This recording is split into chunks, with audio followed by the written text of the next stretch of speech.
I was the hated side character in a story about a beloved heroine. When my mission failed, all I wished for was an end. I just wanted to go home, to my real world.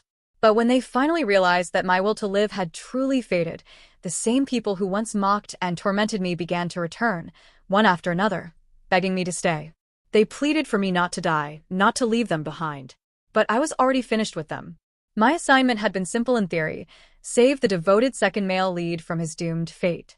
I was supposed to stop him from taking his life over the heroine's indifference. Instead, I watched him walk out of our engagement party the moment she called. When the crowd had scattered, I went alone to the rooftop terrace of Vaughan Tower. The city lights blurred below, and I asked the system in my head again, just to be sure. If this body dies, I can finally go home, right? A cold, mechanical voice answered, yes. That was all I needed to hear. I started walking toward the railing, the wind tugging at my dress. I'd barely taken 2 steps when a mocking voice cut through the night. I turned, and there he was. Leo Sterling, my adoptive brother. Not by blood, of course. I'd found him in an alley when he was 7 and taken him home. We were inseparable once, until he was 14, and his wealthy biological parents came to claim him. The next time I saw him, he was already one of the heroine Sarah Roswell's most devoted followers.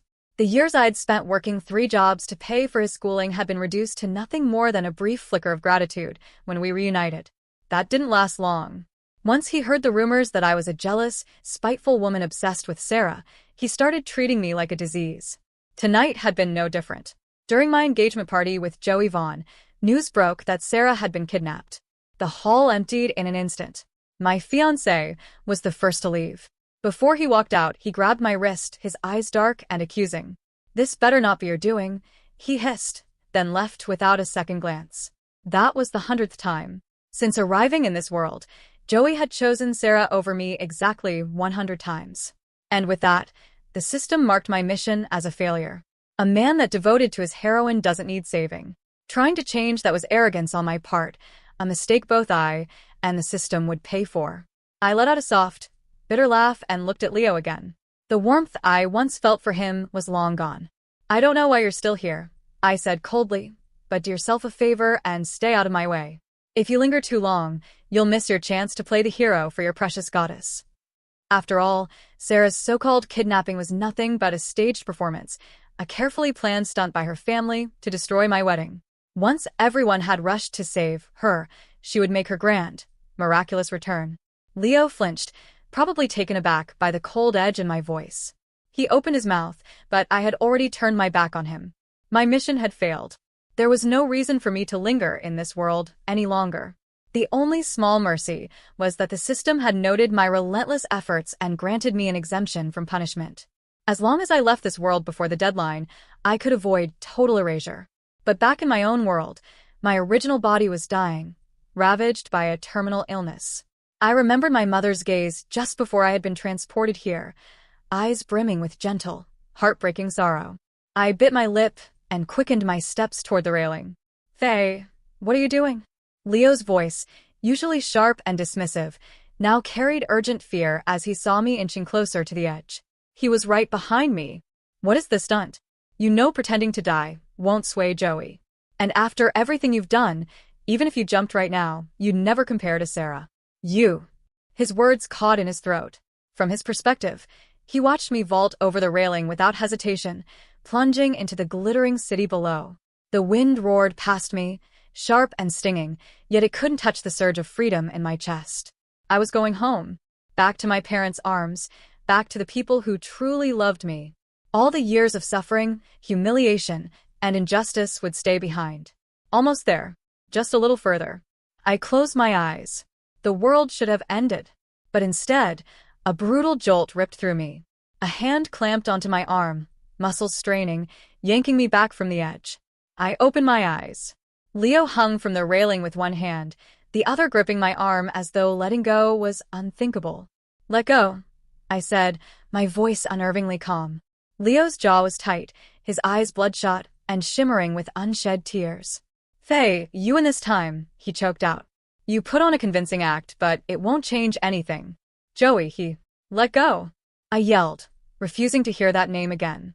I thrashed violently, desperate to free myself. Leo leaned halfway over the edge, his hold on the railing tenuous as my struggles threatened to pull us both into the abyss. "Stop moving," he bellowed. "We'll both fall." When I ignored him, his tone softened, almost pleading. "I can't just let you die. If you keep this up, I'll fall with you. Do you really want me to die with you?" "Faye." He used my old name, the one he had whispered when we lived together, when the world felt small, and it was just the two of us. I remembered those days. He had been the only family I had. I'd spoiled him endlessly, and he'd learned early that charm could get him anything from me. Now, I looked up into his eyes, once bright as stars. Behind the controlled facade, a flicker of hope lingered. Was he waiting for me to respond? The thought nearly made me laugh at my own sentimentality. And I did laugh. I stared straight into his eyes and spoke, each word sharp and icy. "Who cares if you die?" The color drained from his face. His grip faltered, and his expression froze, as if he couldn't process the cruelty in my words. For a brief moment, hope surged in my chest again. Leo's grip was slipping when a sharp gasp rang out nearby, followed by panicked cries for help. The sudden noise jolted him back to reality. His fingers, which had nearly released me, tightened again, trembling with a strange mix of fear and disbelief. By the time a few onlookers pulled us both back to solid ground, Leo's usual hostility was gone. For once, he was quiet, too quiet. When I tried to break free and head for the railing again, he pushed through the crowd and seized my wrist with a grip that felt like iron. "We still don't know what happened to Sarah," he announced stiffly, his voice tight, his eyes rimmed red. "As the prime suspect, it's my job to keep an eye on you." He caught me staring and quickly turned away. For a fleeting second, though, I caught something raw on his face, an emotion that looked almost like sorrow. Sorrow? For what? I nearly laughed. I remembered the first time I met Leo. Back when the sterling heir had been kidnapped and abandoned by his parents' rivals, left to rot in the slums. He was only 7, a skinny little boy bullied by other kids and chased by stray dogs. One day, he hid inside a reeking dumpster at the end of an alley, too exhausted to move. It was the height of summer. The air was heavy with heat and flies. He crouched there, surrounded by filth, waiting for life to end. His only act of defiance was calling out to me as I walked by on my way home from school. I still remember pulling him out of that dumpster, scrubbing the grime off his face, and tailoring my late father's old clothes to fit him. I was 12 then, living off a small orphan's allowance, but I shared every bit of it with him. I hadn't even recovered my memories as a mission runner yet. I was just an ordinary girl with no powers or advantages. To feed us both and keep him in school, I worked part-time after class, collecting bottles, washing dishes, anything that paid. Because I was underage, I earned barely anything. I washed plates until my hands cracked, wondering how many more I'd need to scrub before I could buy us a future. Those long, sweaty evenings in the back of a greasy restaurant, the weak hum of an old fan, and the constant ache in my arms became the backdrop of my youth. Once, I asked him why he'd called out to me that day instead of the dozens of others who had passed the alley.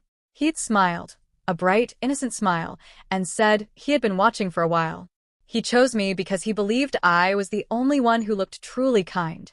That same Leo vanished without a word when his rich parents found him years later. When we finally met again, he stood beside Sarah, denouncing me with righteous anger. The boy who once swore he trusted my kindness was now quick to condemn me, his voice full of disappointment and disgust. And now, thanks to his self-appointed duty of guarding me for Sarah's sake, I couldn't even find a chance to die in peace. After seeing me try to jump twice without hesitation, Leo finally understood. This wasn't an act. I genuinely wanted to die. His attitude shifted after that. On the drive back, he spoke more gently, as though trying to talk me off a ledge I'd already left. "You've done a lot of wrong things," he said quietly, "but Sarah isn't vindictive. If you just apologize, maybe everything can go back to how it was." I didn't respond. I kept my eyes closed, pretending to sleep. It wasn't until he mentioned Joey that my pulse stirred. Leo noticed. A faint, bitter smile touched his lips, but I didn't care. All I could think about was Joey, the man who worshipped Sarah to the point of madness. If I provoked him enough, maybe he'd finally do me the favor I couldn't do for myself. Maybe he'd kill me for her. Joey Vaughn, my mission target. In the novel, he was the tragic second male lead, wealthy, brilliant, and utterly devoted to the heroine. His childhood had been a wasteland of neglect and emotional abuse. Sarah Roswell had been the first light in his darkness, the one person who made him believe life could be kind. Even after he became a powerful tycoon who could move markets with a single word, that devotion never wavered. He built empires, but all for her. And when the story reached its end, after ensuring her happiness with another man, he walked into the sea and never returned. That was the fate I was sent to change. My mission began in high school, the moment Sarah transferred to our class and I awakened as a mission runner. By then, Joey had already fallen for her at first sight, enchanted by the way she shielded a stray kitten from the rain. But his love wasn't loud or desperate. It was quiet, enduring. He would have accepted any pain, even marrying someone he didn't love, if it meant protecting her. That someone was me. At the time, Sarah mistakenly believed I had feelings for the main male lead, Ethan Cross. Heartbroken, she withdrew. Joey tried to comfort her, but nothing worked. So, he did the only thing he could think of. He pursued me. By keeping me close, he could keep Sarah in his sight. How pathetic that I once believed I had won his heart. I even told the system proudly that sincerity could melt any ice. An iceberg does melt, yes, but never for someone like me. Joey came back while Leo was keeping watch over me in the living room. He watched me so closely I couldn't move, so I bored myself by playing a handheld game. Then the maids announced him in the foyer, and the next moment my console was knocked from my hands. Joey's hard, handsome face filled my vision, a suffocating pressure curling around my throat. My head went fuzzy, everything narrowing to his bloodshot eyes. "Where did you hide her?" he snarled. "Where's Sarah?" They still hadn't found her. I couldn't help a small, satisfied smile. As expected, the heroine loved a dramatic entrance. She always made sure the audience waited. My smile must have provoked him, because his grip tightened. Perfect, I thought, silently thrilled. Strangle me, and not only will I get to go home, but you'll end up rotting behind bars. Suddenly, there was a roar beside me, Leo lunging forward and throwing a punch at Joey's face. Joey sidestepped, and the hand at my throat released. I stumbled into a warm, protective hold. It was Leo. He steadied me, pushed me behind him, and for the first time in years, looked at Joey with raw, unmasked fury. "Joey, you nearly killed her," he barked. Joey, who had been staring at his own hands as if unmoored, lifted his head. When his gaze met mine behind Leo, it cooled instantly. "Leo, Faye is my fiancée," he said, voice flat. "This is between us." He started to step past Leo and ordered me, "Come here." I didn't move. Leo, having reached the end of his patience, planted himself between us and protected me more fiercely. "She's your fiancée, and this is how you treat her?" "Who gave you the right?" he demanded. Joey snapped back sharp, veins visible at his neck. "She had Sarah kidnapped. We still don't know if Sarah is alive or dead." Then he tried to shame Leo. "Remember when you first came to the Sterlings? Who welcomed you back, who helped you belong? Sarah did. Don't be ungrateful." Leo fell quiet. When it came to Sarah, he almost always softened, but after a long pause he asked, steady and measured, "Do you have proof?" Joey's answer was angry and immediate. "Hasn't she done enough already?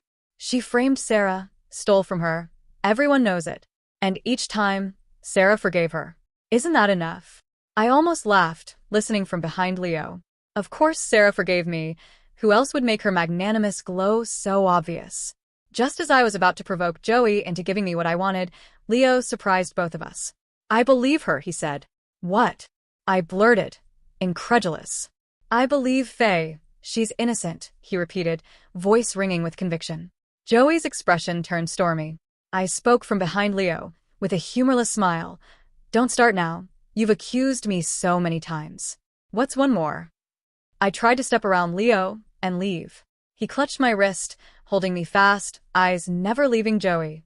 "Under what condition would someone choose death to prove their innocence?" he asked.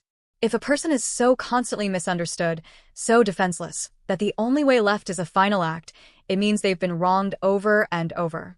Right after you abandoned her, Joey, she jumped off the roof in front of me. She doesn't want to live." Of course, I realized then what his afternoon had been spent thinking. That smile I'd worn as I leapt, the pure joy of finally going home, must have looked like a bitter, relieved grin to him. I noticed Joey's knuckles tremble under his sleeve, pain flickering in his eyes. Before I could interrupt, Leo grabbed me and started pulling me toward the front door. "They don't believe you, but I do this time," he said urgently. "Faye, come with me." No, I snapped, wrenching my arm free and giving him a cold smirk under his astonished stare. Don't play the hero, Leo. I don't believe you, for a second. With him around, I'd never get another chance to go home. An enraged Joey was a far better means to an end. With the right provocation, I might finally reach the perfect finale. I go home, he goes to jail. I expected Leo to lash out at me again, to hide his anger behind his usual passive-aggressive remarks. But instead, he just stood there, silent. His eyes grew glossy, his voice trembling when he finally spoke. I won't let anything happen to you, he said quietly, then turned and walked out. When I looked back, Joey was still there, watching me. His expression was calm, but a storm churned behind his eyes. You and Leo seem close, he said, voice sharp. I shrugged. I raised him once. That's all. It was the first time I'd said it aloud. The truth of Leo's childhood, his years spent surviving in the streets before the Sterlings took him back, had been buried long ago. No one knew. Before I could even blink, Joey shoved me onto the sofa.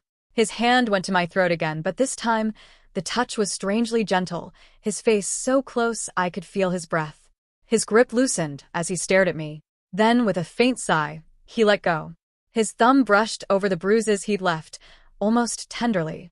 Let's stop fighting, he murmured. Just tell me where Sarah is. Please. For a second, something human flickered in his eyes, that same softness he'd shown when he once knelt to propose. He had told me then, if you behave and stop causing trouble, we can finally be happy. But I already knew he'd only proposed because Sarah wanted him to. He didn't love me. He was keeping me as her replacement. Now, staring at that familiar face, I smiled faintly. Faye, he said gently, hope sparking in his tone. Be good. We can still fix this, as long as you stop hurting Sarah. In your dreams. I cut him off. My voice was ice. Telling you where she is or pretending we can be happy again, both are delusions. If you keep pushing me, I won't hold back, he warned. Then do it, I challenged. If you can't kill me, you're weaker than I thought. He flinched, anger flashing in his eyes, but before anything else could happen, everything went dark. When I opened my eyes again, I was half-conscious, my body weak and my mind foggy. I felt something warm touch my cheek, then the soft brush of lips. It must be a dream, I thought. Joey had never kissed me unless someone was watching. But the voice I heard next wasn't imagined. It was real, low, and unsteady. Faye, what am I supposed to do with you? I forced my eyes open and found him gazing down at me. For the first time, I saw something raw beneath his usual control. Guilt, regret, pity. Then it all vanished. His face hardened again. Tell me where Sarah is, he said, his tone calm but dangerous. In his hand was a syringe filled with clear liquid. This, he explained with eerie composure, is rare, expensive, and untraceable. 3 minutes of agony, and it looks like a heart attack. I smiled. Joey mistook it for surrender, right until I grabbed his wrist and drove the needle into my own neck. Joey, I whispered, my voice trembling as my vision blurred, I'll tell you a secret. He looked stunned, already shouting for help, clutching me against him. I was good to you because I loved you. I know, he said quickly, voice cracking. I know, just stay awake, please. I leaned against his shoulder, finishing the sentence with a faint smile. I loved you, but you never trusted me. Now, the thought of you makes me sick. I'd rather die than share the same world with you. With what little strength I had left, I pushed him away. His face twisted, shock, pain, confusion, all blending together as I slipped from his arms. Finally, I thought, I can go home. Faye! Faye! The sound of the door bursting open reached me faintly, followed by a familiar voice. Ethan Cross. He rushed in, shouting. We found Sarah. It was her rival family. They were behind everything. What did you say? Joey's voice trembled. But I didn't hear the rest. My soul felt light. My parents' faces appeared before me, smiling gently. I reached for them. And then something yanked me back. When I opened my eyes again, all I saw was white. The sharp scent of antiseptic filled my lungs. A hospital? You're awake? Ethan's voice was calm and kind. He was peeling an apple beside my bed, his usual gentle smile in place. But I only felt disappointment. Why am I still alive?